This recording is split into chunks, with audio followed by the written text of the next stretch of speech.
రెక్కలిరిగిన reality. హైదరాబాద్లో 22% పడిపోయిన ఇండ్ల అమ్మకాలు. నాడు నిర్మాణ రంగ రారాజు, నేడు కుదేల్. 3 నెలల్లో అమ్ముడైనవి 16,000 యూనిట్లే. ఒక్క ఏడాదిలో 5,000 యూనిట్ల తగ్గుదల. పడిపోయిన కొత్త ప్రాజెక్టుల లాంచింగ్. సర్కార్ సహకరిస్తేనే మార్కెట్ పురోగతి. రియల్ ఎస్టేట్ సంక్షోభం వాస్తవమేమన్న క్రెడాయ్.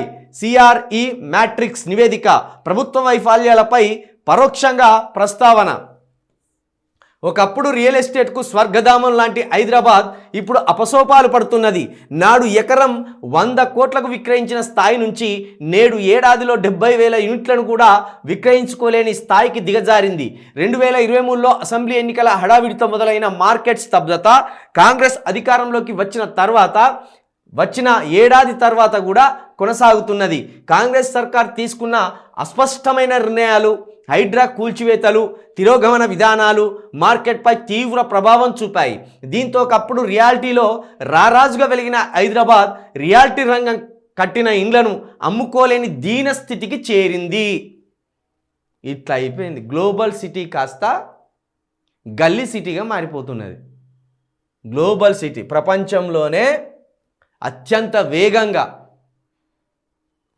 వేగంగా ఇంకా సూపర్ ఫాస్ట్గా అన్ని రంగాలలో, ఐటీ రంగంలో కావచ్చు, రియల్ ఎస్టేట్ రంగంలో కావచ్చు, ఇండస్ట్రియల్ రంగంలో కావచ్చు, నిర్మాణ రంగంలో కావచ్చు, ఇట్లా ప్రపంచం దృష్టిని ఆకర్షించిన హైదరాబాదు 14 నెలల కాలంలోనే ఇట్లా 22% ఇక్కడ రియల్ ఎస్టేట్ రంగం పడిపోవడం, నిర్మాణ రంగం పడిపోవడం, ఇండస్ట్రియల్ రంగం పడిపోవడం, ఇంత దుస్థితి దాకా తీసుకొచ్చింది ఈ కాంగ్రెస్ సర్కార్. మరి తెలిసి చేస్తున్నాడా రేవంత్ రెడ్డి గారు, తెలియక చేస్తున్నాడా తెలియదు. కానీ ఎప్పుడైతే హైడ్రాను ప్రయోగించిండో నిర్మాణ సంస్థలు హైదరాబాద్ ముఖం చూడడం చాటేసినాయి. స్వయంగా ఇప్పుడున్న ముఖ్యమంత్రి గారు, ఆంధ్రప్రదేశ్ ముఖ్యమంత్రి గారు చంద్రబాబు నాయుడు గారు గతంలో ఓ మీటింగ్లో హైదరాబాదులో 1 ఎకరం అమ్మితే ఆంధ్రప్రదేశ్లో 10 ఎకరాలు కొనొచ్చు, అంత స్థాయికి హైదరాబాద్ ఎదిగింది. ఒకనాడు ఆంధ్రప్రదేశ్లో 1 ఎకరం అమ్మితే ఇక్కడ 4-5 ఎకరాలు కొనేటోళ్ళం. ఇప్పుడు అక్కడ 1 ఎకరం అమ్మితే తెలంగాణ మొత్తంలో 1 ఎకరం అమ్మితే ఆంధ్రప్రదేశ్లో 10 ఎకరాలు కొనే స్థాయికి తెలంగాణ భూముల రేట్లు కావచ్చు, అక్కడ వ్యవసాయ ఉత్పత్తులు కావచ్చు, అక్కడ వాణిజ్యం కావచ్చు, ఆ స్థాయిలో పెరిగిందని మన కీర్తిని, మన ఎదుగుదలను పక్క రాష్ట్ర ముఖ్యమంత్రి కొనియాడిండు. కానీ ఇప్పుడు చూస్తే ఇక్కడ బూడిది మిగిలేలాగా కనబడుతున్నది. అద్భుతమైన వాతావరణం, అద్భుతమైన భూములు, కావలసినంత పెట్టుబడులు పెట్టే అవకాశం ఉన్నది.